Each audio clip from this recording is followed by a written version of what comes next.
Diet இல்லாமல் உடல் எடையை குறைக்கிறது எப்படி என்றதை பற்றி பார்ப்போம்.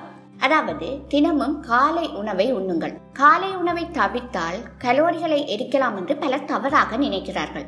ஆனால் அது தவிர்க்கப்படும் போது ஏற்படுற பசி மற்ற வேளைகளில் அதிகமாக உணவுண்ண தூண்டும். காலை உணவை தவிர்ப்பவர்களை விட அதை உண்பவர்களுக்குத்தான் BMI குறைவாக இருக்கும் என்று ஆய்வுகள் கூறுகின்றன. அதாவது ஒரு கிண்ணம் நிறைய ஓட்ஸை எடுத்து அதில் பழங்கள் மற்றும் குறைவான கொழுப்பை கொண்ட பாற்பொருட்களை சேர்த்து காலையில் உண்டு வந்தால் ஆரோக்கியமான ஒரு நாளை ஆரம்பிக்கலாம்.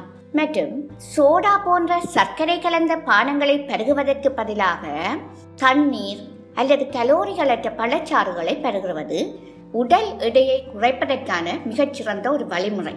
இதனால் 10 தேக்கரண்டி அளவிலான சர்க்கரையின் அளவை தவிர்க்கலாம். அதே நேரம் அகலமான டம்ளரை பயன்படுத்துவதற்கு பதிலாக நீளமான மெல்லிய டம்ளரை பயன்படுத்துங்கள். இவற்றை பின்பற்றினால் ஜூஸ், சோடா மற்ற பானங்கள் பருகும் அளவை 25 தொடக்கம் 30% வரை குறைக்கலாம்.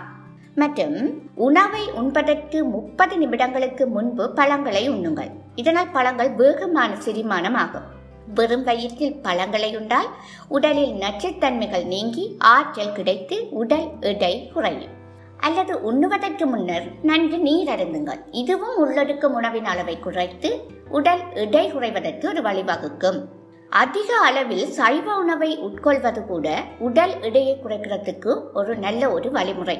அதாவது சைவ உணவில் பயறு வகைகள் மற்றும் நார்ச்சத்துக்கள் அதிகளவில் அடங்கியிருப்பதுதான் இதற்கான காரணமாக இருக்கும்.